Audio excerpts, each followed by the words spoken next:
eu gostaria de ter uma conversa com os senhores a respeito do panorama atual das prisões cautelares no Brasil e gostaria também de tecer considerações a respeito do projeto de lei já aprovado no Senado da República, de novo Código de Processo Penal, projeto que trouxe algumas alterações bastante significativas em matéria das prisões cautelares.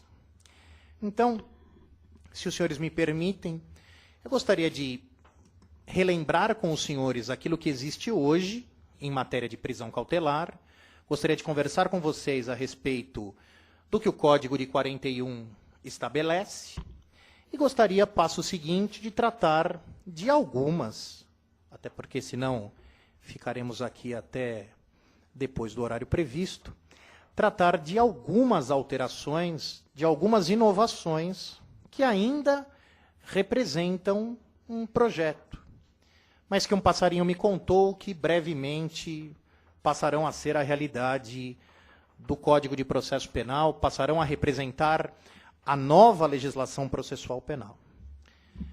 Inovações que, por um lado, são importantes, mas que, por outro lado, podem ser classificadas como preocupantes. Eu devo registrar aos senhores que já li por algumas oportunidades as inovações trazidas pelo novo Código e que ainda não consegui, a respeito de determinados assuntos, firmar uma posição definitiva. Então, eu gostaria de dizer aos senhores que a posição externada hoje é a minha posição de acordo com um determinado grau de reflexão. Ou seja, pode ser que, com mais reflexão, essa posição mude. Aliás, acho que todo mundo que tem um pouquinho de experiência se posiciona dessa forma. Não é? Muito bem. Prisão cautelar. Não é? Prisão cautelar, que é chamada por alguns de prisão processual, chamada por outros de prisão antetempus, nada mais é do que todo e qualquer encarceramento que se dê antes do decreto condenatório transitado em julgado. Então, a bem da verdade, o trânsito em julgado do decreto penal condenatório é o grande divisor de águas. Como assim?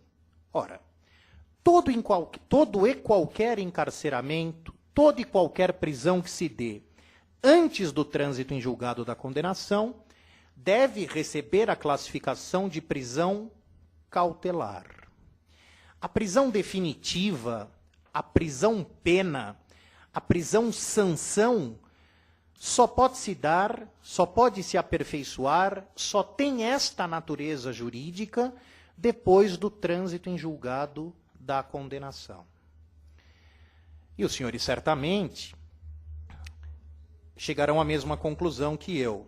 Isto se deve por conta do postulado da presunção de não culpabilidade, que alguns preferem chamar de princípio da presunção do estado de inocência. Né? No Brasil, o indivíduo só é considerado tecnicamente culpado pela prática da infração penal depois de contra ele existir um decreto penal condenatório já transitado em julgado. Antes disso, ele é tecnicamente inocente. Enquanto o decreto penal condenatório não for chancelado pelo trânsito em julgado, o sujeito é tecnicamente inocente. Bom, mas mesmo que contra eles já exista um decreto condenatório de primeiro grau, decreto condenatório de primeiro grau confirmado pelo tribunal local, acórdão do tribunal local já referendado pelo Superior Tribunal de Justiça, se existir recurso pendente de apreciação, por exemplo, perante a Suprema Corte, o indivíduo é tecnicamente inocente. E já me adianto para dizer aos senhores que, apesar dos recursos de competência dos tribunais superiores, me refiro ao recurso especial e ao recurso extraordinário, não ostentarem na sua gênese o efeito suspensivo, presente ainda assim estará o postulado da presunção de inocência.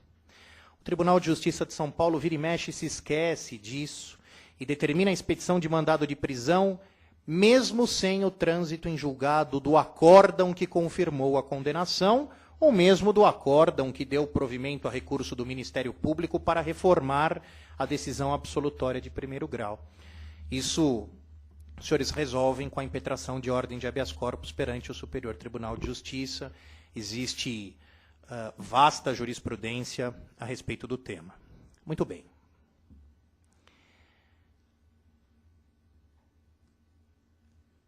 Falar em prisão cautelar hoje significa falar fundamentalmente em 3 modalidades de prisão. Lembrando aos senhores que hoje não encontra mais lugar na legislação a prisão decorrente de decisão de pronúncia e não encontra mais também lugar na nossa legislação a prisão decorrente de decreto penal condenatório passível de recurso. Não é? Essas 2 modalidades eram modalidades de prisão cautelar e que hoje acabam representando possibilidades de decretação de prisão preventiva. Então, eu posso prender alguém preventivamente que tenha sido pronunciado, desde que, é claro, outros requisitos também estejam presentes, e o juiz, ao condenar, pode também decretar a prisão preventiva, desde que o indivíduo em liberdade represente fundamentalmente um risco considerável à aplicação da lei penal, à execução do decreto condenatório. Isso é uma modalidade existente de prisão preventiva. É uma possibilidade existente da decretação da prisão preventiva. Já que nós não temos mais a prisão decorrente de pronúncia, e já que nós não temos mais a prisão decorrente de decreto condenatório recorrível, restam 3 modalidades de prisão cautelar. Falar em prisão cautelar hoje, portanto, significa falar de prisão em flagrante, significa falar de prisão temporária e significa falar de prisão preventiva.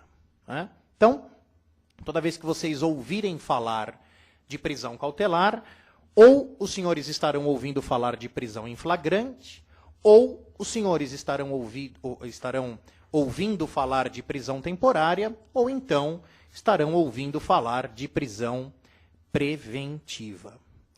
Isso já nos traz uma conclusão importante. Se alguém estiver preso antes do trânsito em julgado de um decreto condenatório, que não seja preso por força do flagrante, que não seja preso por força da decretação da prisão temporária ou mesmo da prisão preventiva, a prisão é inexoravelmente ilegal. Ilegal. Lembrando, senhores, que o sistema brasileiro não mais dá guarida a uma abominável prática do passado chamada de prisão para averiguação. Né?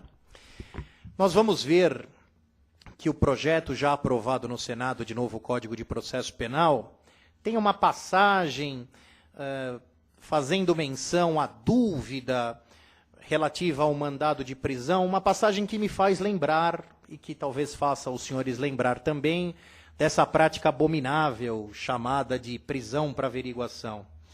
Diz o texto mais ou menos o seguinte: olha, se o executor, se aquele que vai dar execução ao mandado de prisão, tiver dúvida com relação à legitimidade de quem determinou o encarceramento, ou tiver dúvida no que pertine à autenticidade do mandado, poderá manter o indivíduo detido por até 24 horas, de sorte a sanar as suas dúvidas. Eu não sei se para vocês, mas para mim isso traz a ideia, né, à tona, uma ideia um pouco perigosa, de que eu posso manter alguém detido por 24 horas, mesmo tendo dúvida acerca da idoneidade do mandado de prisão, mesmo tendo dúvida acerca da legitimidade de quem determinou o encarceramento. Eu talvez seja um sujeito já marcado pelo exercício da advocacia criminal, mas isso me faz ter alguns maus presságios, não é? Mas, enfim, eu tenho sido chamado com alguma frequência de fatalista. Mas, em se tratando do legislador brasileiro, não só eu, como todos nós, temos o dever de desconfiar. Né? Dever de desconfiar. É a história quem diz isso. Muito bem. Então, vamos às modalidades próprias de prisão cautelar. Por uma questão didática, eu gostaria de tratar primeiro da prisão temporária, depois da prisão preventiva, que me parecem as modalidades que mais despertam atenção, e lá no final, a hora que você já estiver pensando em qualquer outra coisa, com toda razão, nós teceremos considerações a respeito da prisão em flagrante. Muito bem. Meus amigos, prisão temporária. Prisão temporária. Prisão temporária, senhores, atualmente tem previsão na Lei número 7.960 de 1989. Não é isso? Prisão temporária. Nós não encontraremos disposição sobre a prisão temporária no texto do Código de Processo Penal. Portanto, é perfeitamente possível nós afirmarmos que a prisão temporária está prevista numa lei processual penal extravagante. Então, a prisão temporária está prevista numa lei processual penal que está fora do Código. Com a reforma, ou com... não é reforma, acho que mudou tanto que é... com o novo Código, a prisão temporária volta para o texto do Código de Processo Penal, sem que tenha ficado esclarecido, pelo menos para alguém com entendimento, com inteligência mediana, como é a minha, se as disposições da 7.960 de 89 continuam ou não vigentes. Eu aprendi lá no segundo semestre da graduação que lei posterior que trata do mesmo tema revoga lei anterior. Mas, enfim, não gostaria de estabelecer também um posicionamento definitivo a respeito disso. Até porque existem algumas disposições constantes da 7.960 que não estão no texto, do projeto, do novo Código de Processo Penal. Muito bem. Hoje, se você for procurado por alguém que está preso temporariamente, você precisa verificar algumas coisas. Primeiro, você precisa verificar se a prisão foi decretada nos autos de um inquérito policial. Até porque a prisão temporária só pode ser decretada na fase de inquérito. Não há lugar para a decretação da prisão temporária se a ação penal já tiver tido início. Né? Então, muito bem. O sujeito está preso temporariamente, ele está preso por conta de uma prisão decretada em função da existência de um inquérito policial. Evidente que eu não estou dizendo aos senhores que quem decreta a prisão é o delegado de polícia. Claro que não. Quem decreta a prisão é o juiz de direito. Porém, decreta a prisão com base em elementos de convicção colhidos de um caderno administrativo. Elementos de convicção colhidos de um inquérito policial. Muito bem. Então, a primeira coisa, bom, tem um inquérito? Tem inquérito. Segunda coisa, qual é o crime investigado ou quais são os crimes investigados nos autos deste inquérito policial? Por quê? Porque, como vossas senhorias sabem, a prisão temporária não pode ser decretada tendo como pano de fundo todo e qualquer crime. A prisão temporária só pode ser decretada tendo como pano de fundo determinadas infrações penais. Determinadas infrações penais que hoje estão previstas no artigo 3º da 7.960 de 89. Melhor dizendo, não é artigo 3º. É inciso 3 do artigo 1º da 7.960. Perdão. Então, você vai olhar para o inciso 3 do artigo 1º da 7.960 e vai estabelecer uma operação cara-crachá. O que é a Operação Cara Crachá? Você vai olhar para o inciso 3 e vai olhar para o decreto de prisão. E você vai verificar, bom, o sujeito está preso ou teve a prisão temporária decretada no inquérito policial que apura a prática de um furto. Pronto, achei o caminho. Por quê? Porque o furto não foi eleito pelo legislador como delito autorizador da decretação da prisão temporária. Ah, professor, mas existe uma interpretação que diz que o inciso 3 do artigo 1º da 7.960 de 89 compreende um rol meramente exemplificativo de delitos. Com a devida vênia, essa interpretação já era. Não é? Já era faz tempo. Hoje, a jurisprudência é remansosa no sentido de que prisão temporária só pode ser decretada em inquérito que tenha por objeto delito previsto no inciso 3 do artigo 1º. Muito bem. Então, tem inquérito, que maravilha. O inquérito versa sobre um ou sobre mais de um delito previsto lá no inciso 3 do artigo 1º e está presente, ao menos em tese, um dos motivos autorizadores da decretação da prisão temporária, motivos que estão previstos nos incisos 1 e 2 do artigo 1º. O que dizem, aliás, os incisos 1 e 2 do artigo 1º? Dizem o seguinte, olha, a prisão temporária poderá ser decretada se ela for absolutamente indispensável para o bom termo das investigações policiais. Eu sempre fui um crítico veemente desta possibilidade.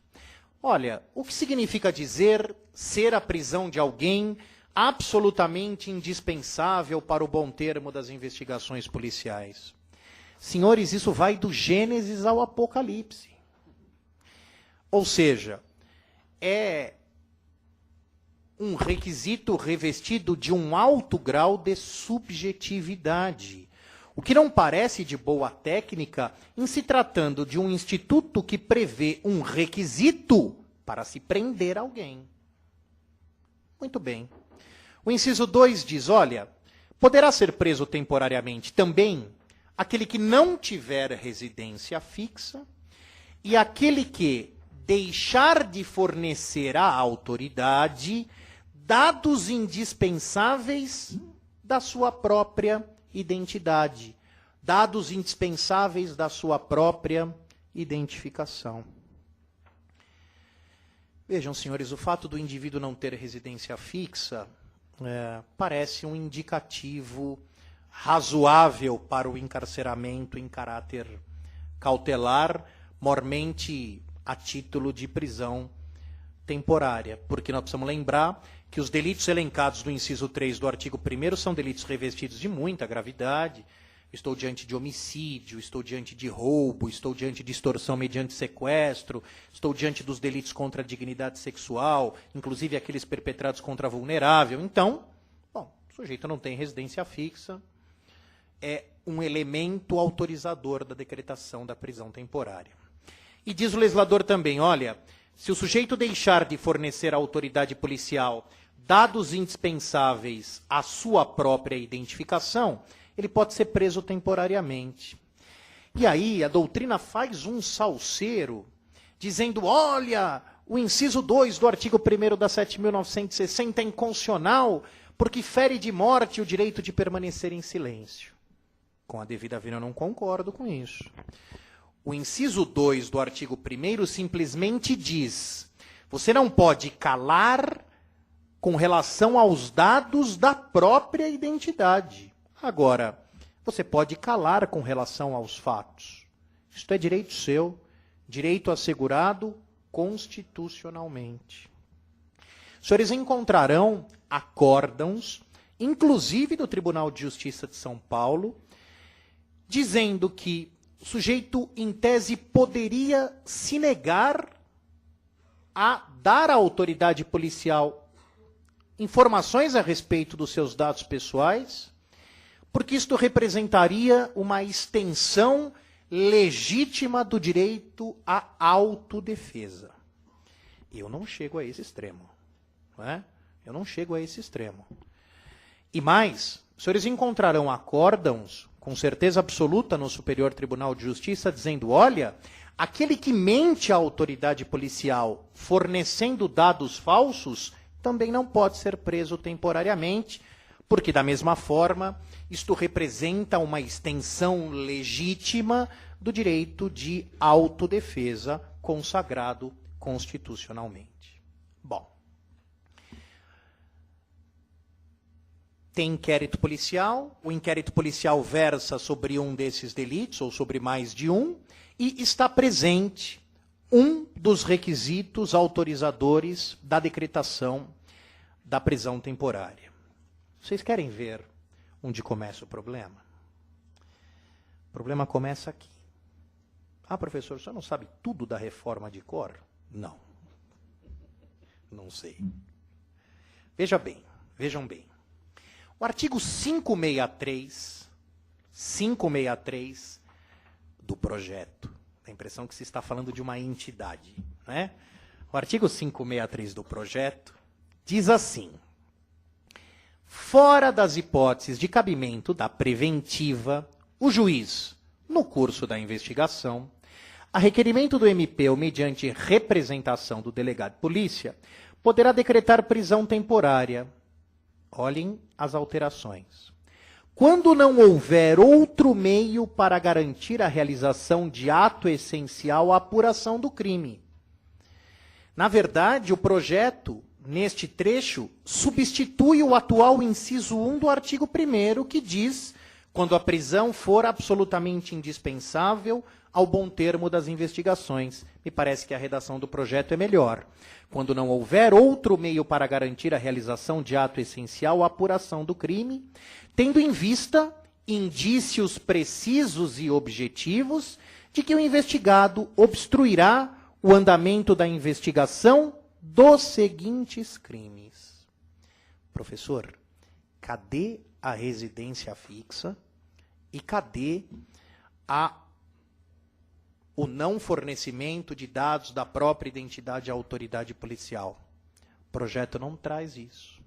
O projeto substitui as figuras permissivas da decretação da prisão temporária previstas no inciso 2 do artigo 1º por tendo em vista indícios precisos e objetivos de que o investigado, grifado agora em negrito sublinhado, obstruirá o andamento da investigação dos seguintes crimes. Vejam bem.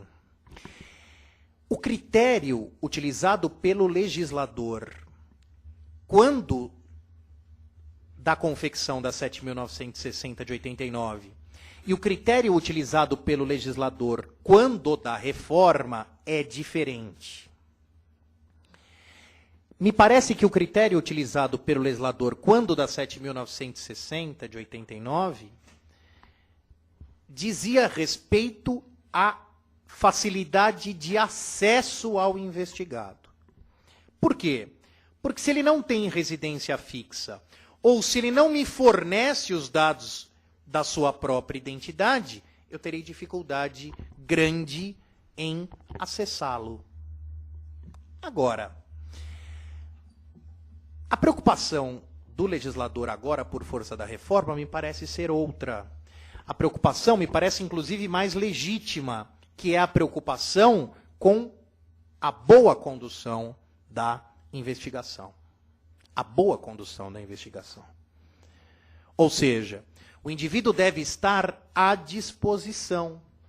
Se existirem elementos concretos, indicativos de que ele vai, de alguma forma, impedir a boa conclusão da investigação, é caso de encarceramento a título temporário.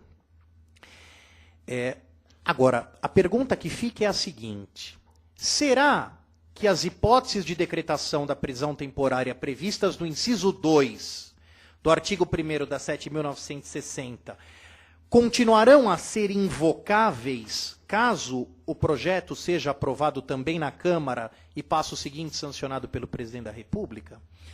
Eu, sinceramente, digo aos senhores que não sei.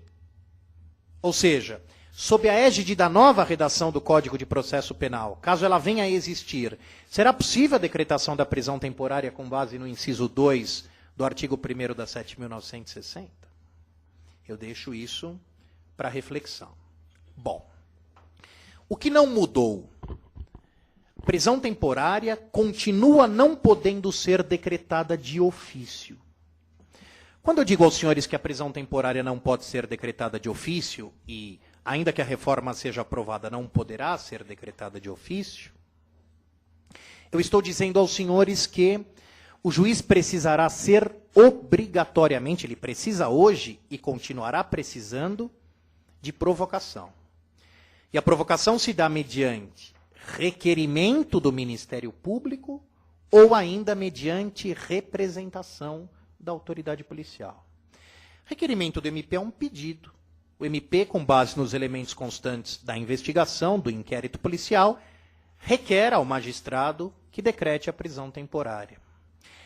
Pedido do Ministério Público e representação da autoridade policial são institutos diferentes. Representação não é pedido. O que é uma representação? É uma exposição circunstanciada de motivos pelos quais a autoridade policial entende que a prisão temporária guarda lugar, que a prisão temporária precisa ser decretada. Havendo requerimento do MP, o juiz tem 24 horas para decidir se decreta ou não a prisão temporária. Agora, na hipótese de representação da autoridade policial, o magistrado deve submeter a representação à apreciação do membro do Ministério Público. O Ministério Público expenderá um parecer pela decretação ou não da prisão temporária e, retornando os autos ao magistrado, ele tem, então, a partir deste momento, as tais 24 horas para decidir se decreta ou se não decreta a prisão temporária. Muito bem. Prisão temporária continua tendo prazo certo e determinado de duração, não é? Prisão temporária será decretada por um período de até 5 dias, podendo sofrer uma única prorrogação, desde que as circunstâncias assim o exijam. O que eu estou querendo dizer aos senhores é que nunca foi possível, e nunca será, a decretação, ou melhor, a prorrogação automática do prazo de manutenção de alguém sob o rótulo da prisão temporária. O juiz precisa fundamentar de forma absolutamente clara, tanto o decreto de prisão, como também a sua prorrogação. Ah, professor, e aquele prazo relativamente aos crimes hediondos? Continua existindo? Continua. Porque o prazo de decretação de prisão temporária por até 30 dias, prorrogáveis por igual período, tem previsão lá na lei de crimes hediondos. Então, decreta-se a prisão preventiva por até 5 dias, prorrogáveis por igual período, se o crime não for hediondo ou equiparado. Se o crime for hediondo ou equiparado, a prisão temporária poderá ser decretada por até 30 dias, prorrogáveis, então, por igual período. Isto também não mudou, não é? Ah, professor, fala de uma outra alteração importante em matéria de prisão temporária. Olha só. Vocês já ouviram falar, seguramente, que muitas prisões temporárias foram, na sequência, revogadas com a utilização da ordem de habeas corpus, porque o juízo ad quem entendeu que a prisão temporária fora decretada apenas como uma forma de viabilização do interrogatório policial do sujeito.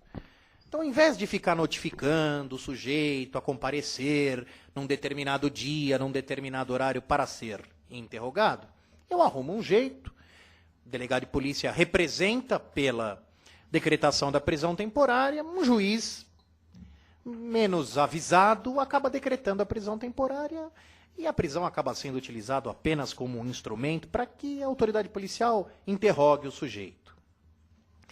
Hoje, senhores, há uma vedação expressa a prisão temporária para fins de mero interrogatório, pessoal. Isso está no 563, parágrafo 2º. A medida cautelar prevista neste artigo não poderá ser utilizada com o único objetivo de interrogar o investigado. O que fez o legislador aqui, pessoal, simplesmente incorporou algo que, de há muito, já vinha sendo reconhecido pela jurisprudência. Tem sentido eu prender alguém só para interrogar? Vejam, pessoal, pode ter sentido uma prisão temporária com este contorno se eu já tentei notificar o sujeito meia dúzia de vezes e não consegui. Se o sujeito a toda evidência se oculta, se o sujeito a toda evidência se furta ao comparecimento. Agora, em muitos casos que se notabilizaram, a prisão temporária do indivíduo foi decretada apenas para que ele comparecesse perante a autoridade policial e fosse interrogado. Hoje, isso está expressamente vedado pela lei.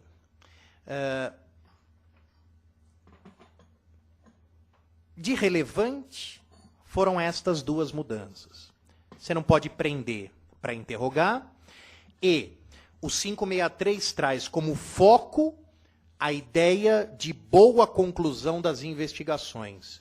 Enquanto que, na minha ótica, o artigo 1º da ainda vigente 7.960 tem como foco a possibilidade de acesso irrestrito ao investigado.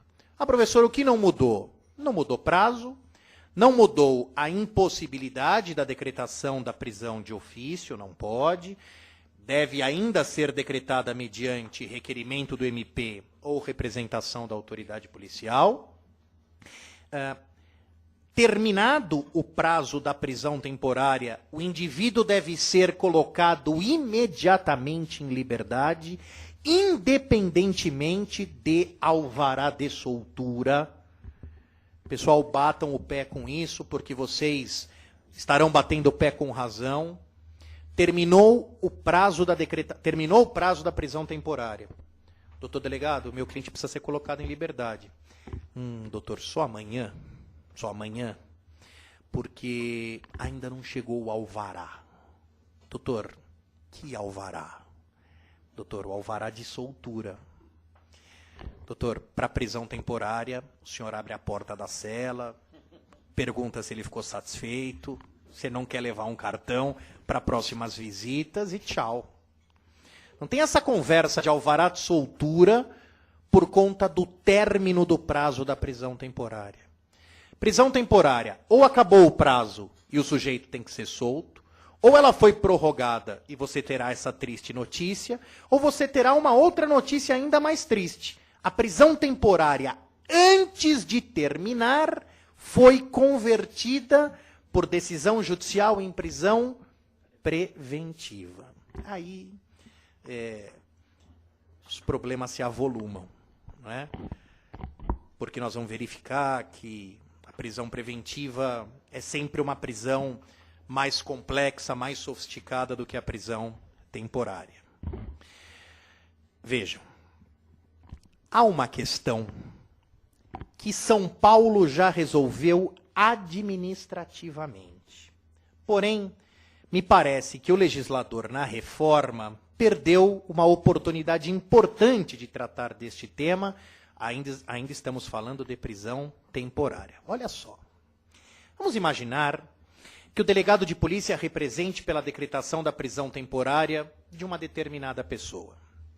O juiz, tudo a toque de caixa. Ouve o Ministério Público que diz, pode prender, eu acho. Né? E o juiz, decreta a prisão temporária do sujeito por 5 dias. Bom, o camarada é preso rapidamente e é ouvido pela autoridade policial.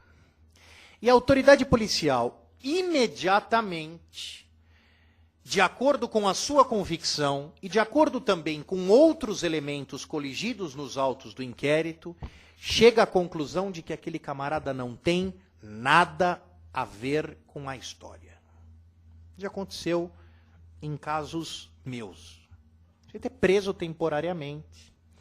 A autoridade policial ouve o sujeito e a autoridade policial pensa, esse aqui tem nada com isso. Ele estava no lugar errado, na hora errada, mas ele não tem nada com essa história. Muito bem. Pergunta é, pode a autoridade policial, sem informar o magistrado que decretou a prisão, colocar este indivíduo prontamente em liberdade, fazendo a comunicação depois? Ou ele precisa comunicar ao magistrado, olha, excelência, eu ouvi o camarada aqui e ele não tem nada com isso. Aguardar a manifestação do Ministério Público a respeito disso. E passo o seguinte, dependendo da decisão judicial, colocar o indivíduo em liberdade.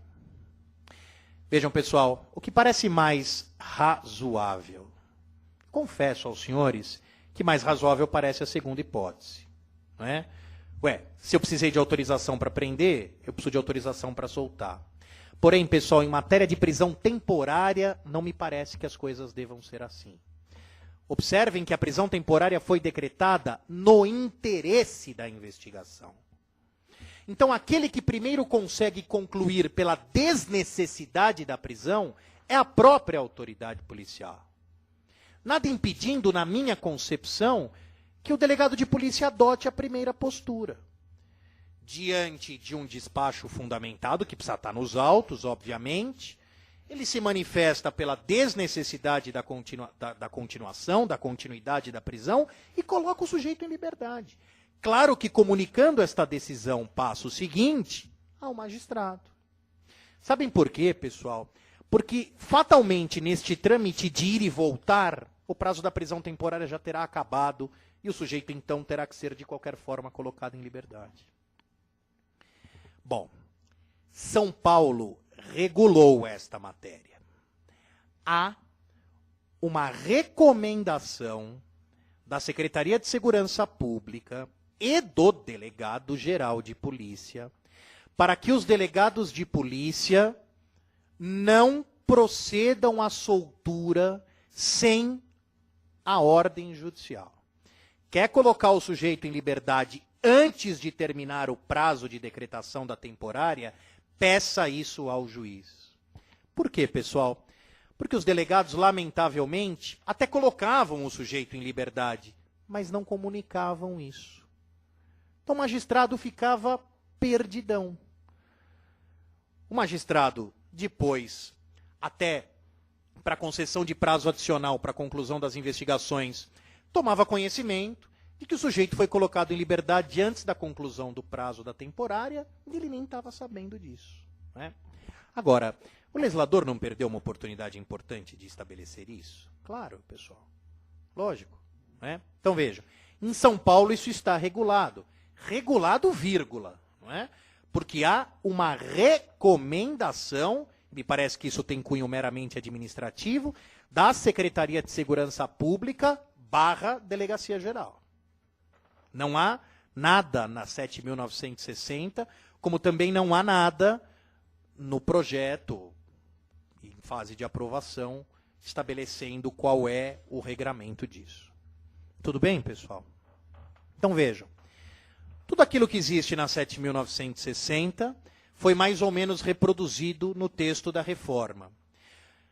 Os motivos autorizadores da prisão temporária sofreram alteração e sofreu alteração também esta questão, agora taxativa, da impossibilidade da decretação da prisão temporária para fins de mero interrogatório. Tudo bem? Muito bom. Vamos passar para outra modalidade de prisão. Né? Daqui a pouco o Rui começa a me chutar por baixo da mesa. Né? Vamos ver aqui uma coisa.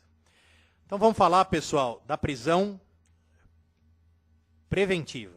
Preventiva. Caramba, já. Prisão preventiva. Bom.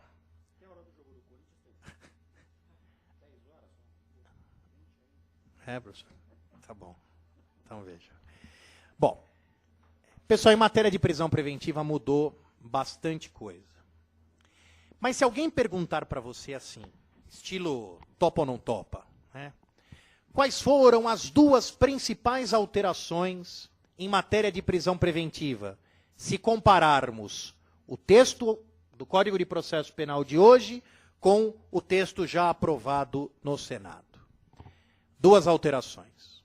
Primeira alteração, foram inseridas duas possibilidades perigosíssimas de decretação de prisão preventiva. Duas. Ó, professor, e que mais? A prisão preventiva, que não tinha prazo determinado de duração, agora passou a ter, porém, num raciocínio mais ou menos rocambolesco. Bom, o prazo é de 180 dias, mas se acontecer isso, você soma mais 60 dias. Se acontecer aquilo, você divide por 4. Bom, fica redação horrorosa, na minha concepção, não é? Porém, agora tem prazo. Não dá mais para dizer que a prisão preventiva não tem prazo certo e determinado de duração. Bom, quando você estudou prisão preventiva lá na graduação, com alguém mais ou menos chato do que eu, você ouviu o seguinte. Olha, prisão preventiva só pode ser decretada em crime doloso, você ouviu isso lá. Só pode ser decretada diante da existência da prova da materialidade delitiva e diante da existência de indícios de autoria, e desde que esteja presente qualquer um dos requisitos intrínsecos do artigo 312 do Código de Processo Penal. Então, decreta-se a prisão preventiva por garantia da ordem pública, ou por garantia da ordem econômica, ou por conveniência da instrução criminal, ou ainda para assegurar a aplicação da lei penal. Se você abrir o seu Código de Processo Penal lá no 312, é isso que está escrito. Então, decreta-se a prisão preventiva por garantia da ordem pública, por garantia da ordem econômica, por conveniência da instrução criminal, ou ainda para assegurar a aplicação da lei penal. Muito bem. E se você estudou prisão preventiva depois da Maria da Penha, o professor diz para você o seguinte, olha, cuidado, porque de forma sorrateira incluiu-se mais uma possibilidade de decretação de prisão preventiva. Qual seja, se houver o descumprimento de uma medida protetiva decretada em favor da mulher, o indivíduo pode ser preso preventivamente. Então, se aquele que está sendo, por exemplo, investigado ou mesmo processado pela prática de um delito perpetrado contra a mulher, isso tem os contornos da Maria da Penha na maioria dos casos, o que pode acontecer?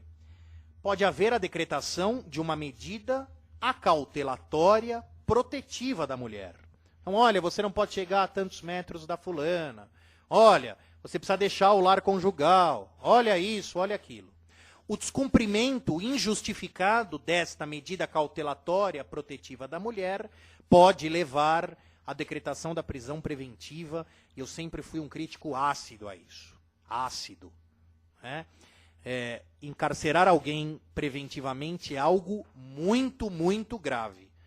Então, para que o juiz decrete a prisão preventiva de alguém, tendo por base o descumprimento de uma medida cautelatória protetiva decretada em favor da mulher, ele tem que, na minha ótica, de forma indispensável, ouvir o sujeito.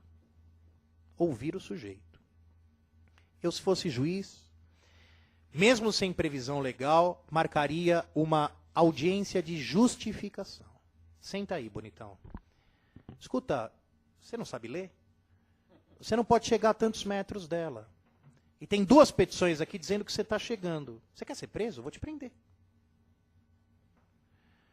Então, se vier mais qualquer burburinho nesse sentido, eu vou decretar sua prisão preventiva. Porque pode o sujeito dizer, desculpa, excelência, não tem nada disso. Inclusive, estou morando em outra cidade. Ou seja, a decretação desta prisão preventiva, na minha ótica, depende, ou pelo menos deveria depender, da prévia oitiva do investigado ou mesmo do processado. Né? Ai, professor, o que o senhor acha da Maria da Penha? Acho o máximo a Maria da Penha, mas acho que precisa tomar cuidado. Só isso. Não vou me comprometer mais do que isso. Certo? Muito bem. Bom, professor, então, foram inseridas duas outras hipóteses de decretação da prisão preventiva? Foram inseridas duas outras hipóteses. Artigo 556 do projeto entidade que já foi aprovado pelo Senado. O inciso 1 fala garantia da ordem pública ou da ordem econômica. Já tínhamos. O inciso 2 trata de conveniência da instrução criminal. Já tínhamos. O inciso 3 diz para assegurar a aplicação da lei. Já tínhamos. O inciso 4 diz em face da extrema gravidade do fato. E o inciso 5 diz diante da prática reiterada de crimes pelo mesmo autor. Olha, pessoal, sendo muito flexível, com uma boa conversa e me pegando num dia muito bom, eu até engulo o inciso 5 do 556. Diante da prática reiterada de crimes pelo mesmo autor. Ou seja, o sujeito é multirreincidente, né? Ele já foi agraciado no passado várias vezes com a liberdade provisória e reincidiu. Olha, uma dificuldade enorme. Tá bom. Para não dizer que eu sou avesso a reformas, uma possibilidade de decretação de prisão preventiva, mas com muito critério. Agora, pessoal, o inciso 4 não dá. Pessoal, se isto for aprovado na Câmara e sancionado pela chefe do Executivo, deste jeito, este inciso 4 do 556 bate no Supremo e não resiste. Vejam, pessoal, eu prendo alguém preventivamente em face da extrema gravidade do fato. Eu faço uma pergunta aos senhores. O que é um fato extremamente grave? Eu consigo definir ordem pública, eu consigo definir ordem econômica, eu consigo definir conveniência da instrução, sujeito que coage as testemunhas, ameaça a vítima. Este sujeito tem que ficar preso preventivamente mesmo durante a instrução, porque ele não permite que o processo tenha o seu desenvolvimento regular. Agora, o que é um fato extremamente grave? Pessoal, o legislador, mais uma vez, deixou ao talante do juiz decidir o que é fato grave e o que não é fato grave. Permitindo com que o juiz tenha uma visão ideológica do processo crime. Pessoal, seguramente, eu tenho uma visão de fato extremamente grave, diferente da visão que tem o Dr. Rui. Diferente da visão que tem a doutora Karina. Então vejam, um determinado fato para o juiz A pode ser considerado extremamente grave e ele prende a pessoa preventivamente. Enquanto que o mesmo fato para o juiz B pode não ser considerado extremamente grave e ele deixa o sujeito em liberdade. Pessoal, bastava que o legislador tivesse os olhos voltados para a jurisprudência, como fez em várias passagens da reforma, para verificar que o inciso 4 do 556 vai dar problema. Por quê? Pessoal, se vocês tiverem paciência, façam uma pesquisa e vocês encontrarão pelo menos uns 200 acórdãos, mormente do Superior Tribunal de Justiça e do Supremo Tribunal Federal, dizendo o seguinte: gravidade do crime não autoriza a decretação da prisão.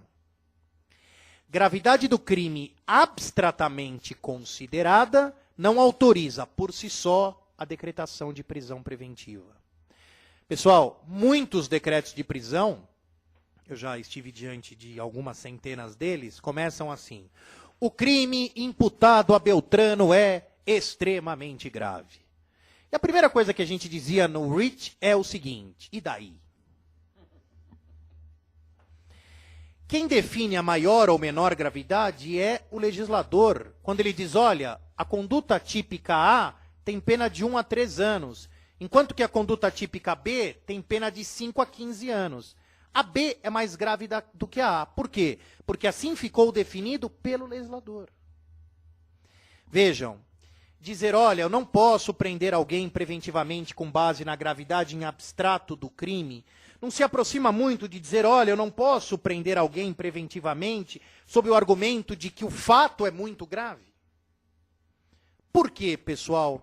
Porque isto reveste a decisão judicial de um subjetivismo que não se amolda à ideia de um sistema onde se presume a não culpabilidade. Pessoal, tanto é que comenta-se a boca pequena que tentar-se-á na Câmara dos Deputados a retirada dos incisos 4 e 5 do artigo 556. Professor, mas aí tem que voltar para o Senado. Bom, volta, vai fazer o quê? Não é? Agora, o que não dá, pessoal, é para nós admitirmos um retrocesso desse tamanho. Façam essa experiência. Quem trabalha aqui um pouquinho já com direito penal, quem já trabalha bastante com direito penal, sabe exatamente do que eu estou falando. A gente procura na decisão judicial que decretou a prisão essa expressão. Olha, o crime é muito grave. O crime assola a urbana e ordeira sociedade não sei da onde, que não se pode ver. Isso é prato cheio, pessoal. Prato cheio para um criminalista nota 5. Agora, pessoal, cair-se-á matando em cima desse inciso 4 do 556. Né? Vocês terão oportunidade de ver isso. Né? O legislador fez algumas alterações que são muito boas. Parágrafo 1º do 556. A prisão preventiva jamais será utilizada como forma de antecipação da pena. O legislador, pessoal, fez uma divisão que a jurisprudência já fazia há muito tempo, mas tem bom lugar esse parágrafo 1º do 556. Olha, juiz, prisão preventiva é uma coisa. Prisão-pena, prisão-sanção é outra coisa. Portanto, não se pode prender preventivamente sob o argumento, ainda que escondido, de que esta é a única possibilidade de se fazer justiça efetiva. Não se pode prender preventivamente sob o argumento de punir. Prisão preventiva não serve para punir. A prisão preventiva serve, como o próprio nome diz, para prevenir, dentro das hipóteses previstas na lei. Parágrafo 2º, outra cópia da jurisprudência. O clamor público não justifica por si só a decretação de prisão preventiva. Da onde eles tiraram isso, pessoal? De reiteradíssimas decisões judiciais. Né? Parágrafo 3º diz que a prisão preventiva só será imposta se outras medidas cautelares pessoais não se mostrarem suficientes. Vejam, pessoal, não é o tema da palestra, porém, vocês vão ler o projeto todo e vão chegar à seguinte conclusão. Hoje, por exemplo, o juiz pode determinar que o suposto autor da infração penal não se aproxime da vítima. Hoje, o magistrado pode determinar, claro que dentro de determinadas circunstâncias e condições, que seja aperfeiçoado o monitoramento eletrônico. Ou seja, o que o parágrafo 3º está dizendo? Ó, prender preventivamente só em último caso. Só naquelas situações nas quais não se mostrar viável ou naquelas situações nas quais outra medida cautelar pessoal já tiver sido adotada e tiver sido descumprida. Você põe a tornozeleira no boneco, ele vai lá e arranca a tornozeleira. Né? Vai acabar preso preventivamente.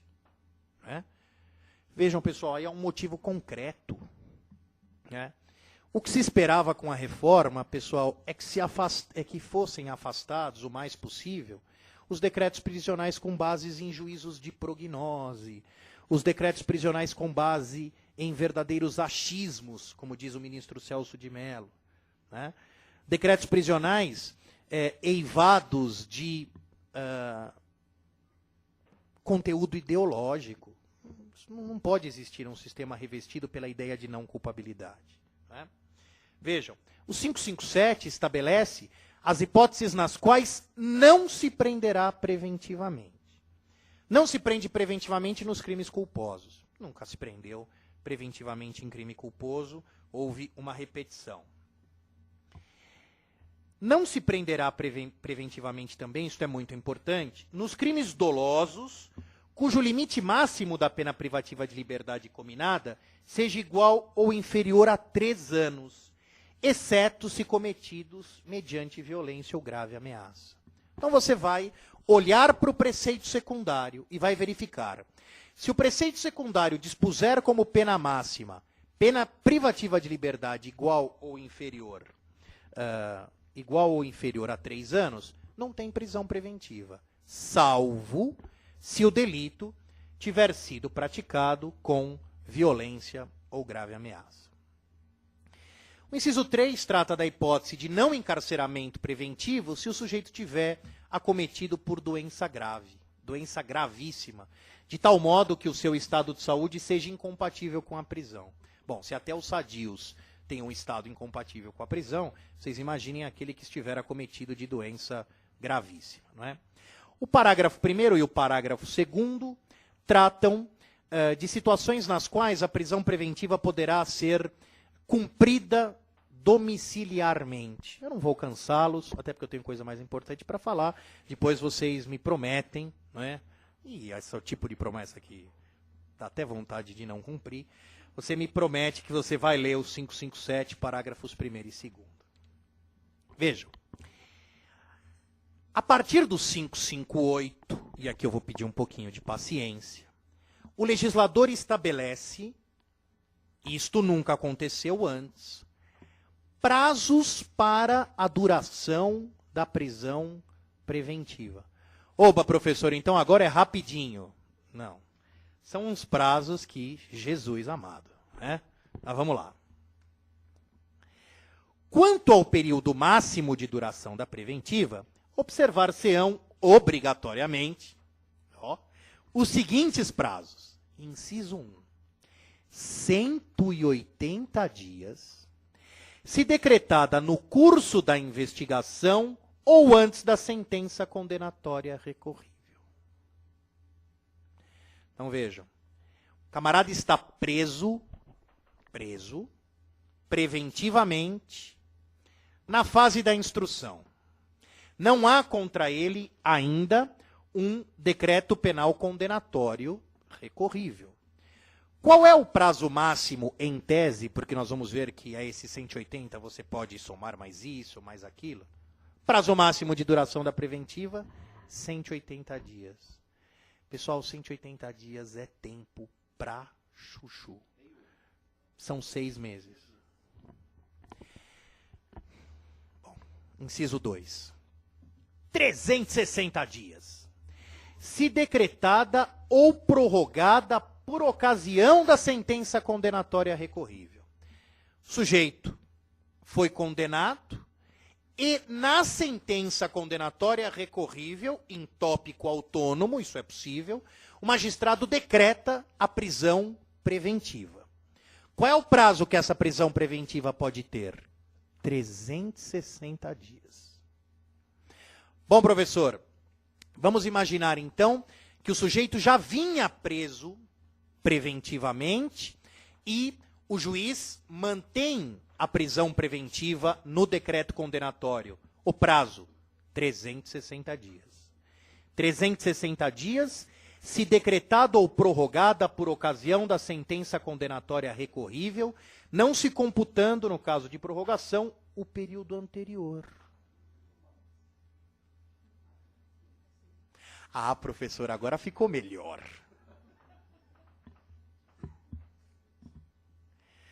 Parágrafo 1º. não sendo decretada a prisão preventiva no momento da sentença condenatória recorrível, o tribunal poderá fazê-lo no exercício de sua competência recursal. Nenhuma novidade. Hipótese em que deverá ser observado o prazo previsto no inciso 2. Ou seja, o sujeito foi absolvido, vamos imaginar, né? O MP recorre. Ou o sujeito foi condenado e o MP recorre dizendo, olha, ele foi condenado, mas a condenação o juiz deveria ter decretado a prisão preventiva. O juiz deveria ter condenado a uma pena maior. Bom, o tribunal dá provimento ao recurso do Ministério Público, podendo, nesta hipótese, decretar a preventiva, que poderá durar 360 dias. Quanto, professor? 360 dias. Bom, vocês estão sentados? Que agora é que... Eu lembro que quando eu era criança, tinha um programa que passava na TV Cultura, onde tinha um quadro que dizia, senta que lá vem a história, não é? Aparecia um menininho sentado num sofá, vocês lembram disso? Salvo o melhor juízo, era um quadro do Gloob Gloob, né? Parágrafo 2º. Acrescentam-se 180 dias ao prazo previsto no inciso 2, aos 360 dias, se houver interposição pela defesa dos recursos especial e ou extraordinário. Pessoal, o parágrafo 2º do artigo 558 é inconstitucional. Professor, o senhor está dizendo isso com tanto afinco? Tô. Por quê? Porque pune o exercício regular do direito de defesa. Olha, eu decretei a prisão preventiva por 360 dias.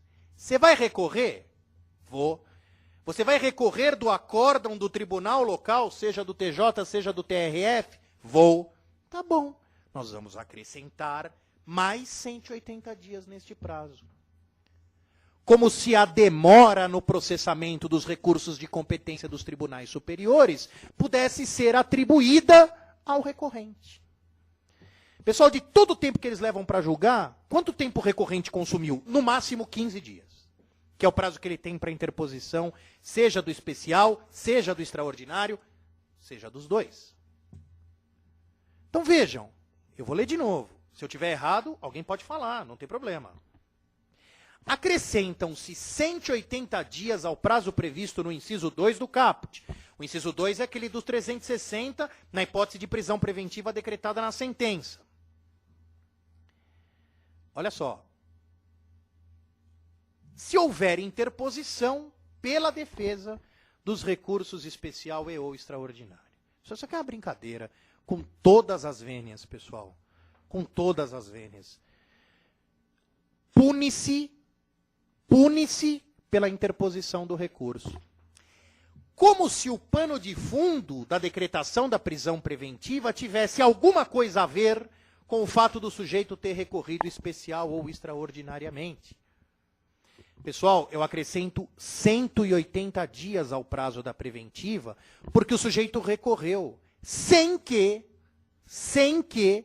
tenha havido nenhuma alteração no substrato fático que deu origem ao decreto prisional. Pessoal, se isto aqui não é inconstitucional, eu não sei mais o que é. Se isto aqui não fere pelo menos metade dos incisos do artigo 5º da Constituição da República, nós estamos diante de uma situação, no mínimo, complicada. Mas vamos para frente. Acrescentam-se ainda 60 dias aos prazos previstos nos incisos 1 e 2, bem como nos parágrafos 1º e 2º, no caso de investigação ou processo de crime cujo limite máximo da pena privativa de liberdade combinada seja igual ou superior a 12 anos. Bom, professor, então pode ter 360, mais 180, mais 60? Pode. Porque vamos imaginar que eu esteja tratando de um caso no qual o sujeito restou condenado por um homicídio com 2 qualificadoras. Bom, enfim. O parágrafo 4º trata do tribunal do júri, mas parágrafo 4º é de simples intelecção, não é? E depois, pessoal, dá a impressão, né, que o legislador vai amainando, né? No 562, ele diz assim: qualquer que seja o seu fundamento, a prisão preventiva que exceder a 90 dias será obrigatoriamente reexaminada pelo juiz ou tribunal competente, para avaliar se persistem ou não os motivos determinantes da sua aplicação, podendo substituí-la, se for o caso, por outra medida cautelar. Pergunto aos senhores, isso já não teria que ser feito hoje? Ainda mais hoje, onde não há prazo fixado para a prisão, o juiz deve estar atento. O juiz decretou a prisão preventiva de alguém. Este processo deve receber dele atenção dobrada. Por quê? Porque ele de ofício deve revogar a prisão preventiva decretada, caso ele chegue à conclusão de que o motivo que autorizou o encarceramento não existe mais. Agora, a lei, para, na verdade, dar um afago, né?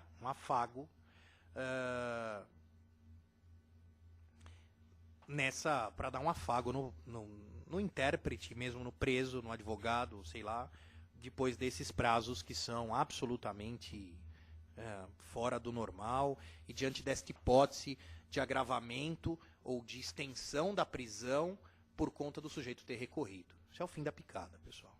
Tá? Muito bem, para concluir, eu vou remeter os senhores, ó, só como eu sou legal, hein? Eu vou remeter os senhores à leitura dos artigos do 549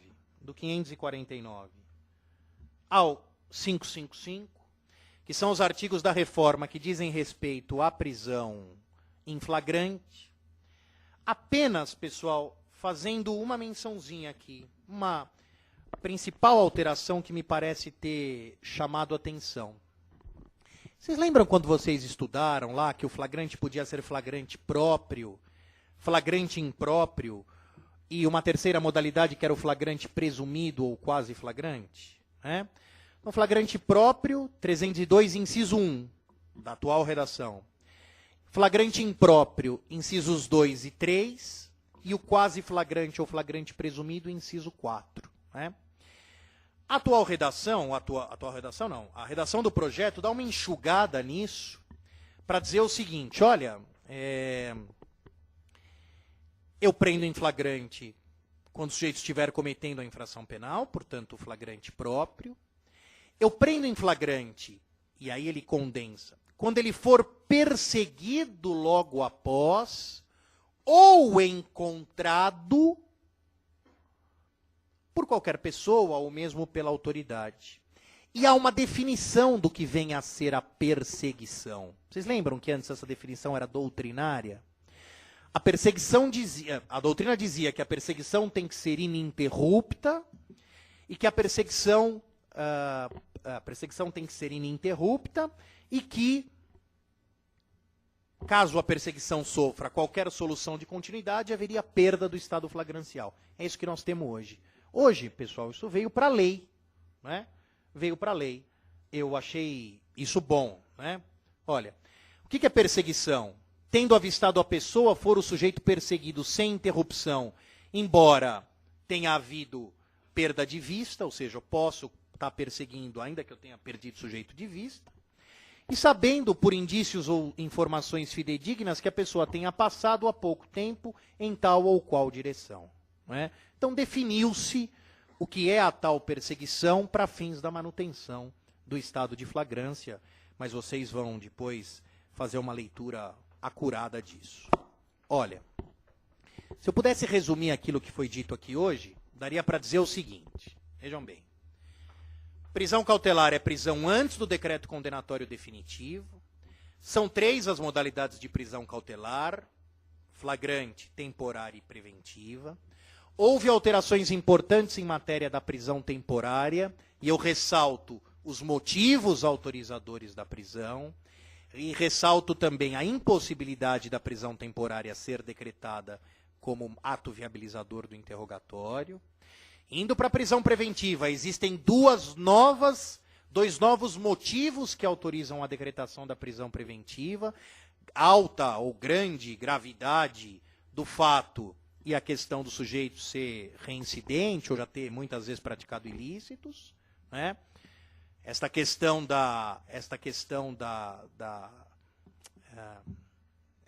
aí da gravidade do fato vai dar um problemão, já adianto, né? Os prazos de duração da prisão preventiva, quais são os prazos que eu tenho que ter na cabeça? 180 e 360 com os acréscimos, né? 180, 360 mais acréscimos. Em matéria de prisão em flagrante, pessoal, o legislador acabou definindo o que vem a ser perseguição para fins de flagrante impróprio, né?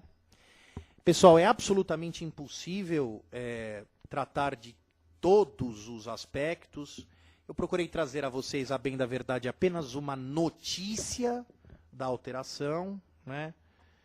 Eu já estou falando seguramente há mais de 1h40, então eu acho que isso está de bom tamanho.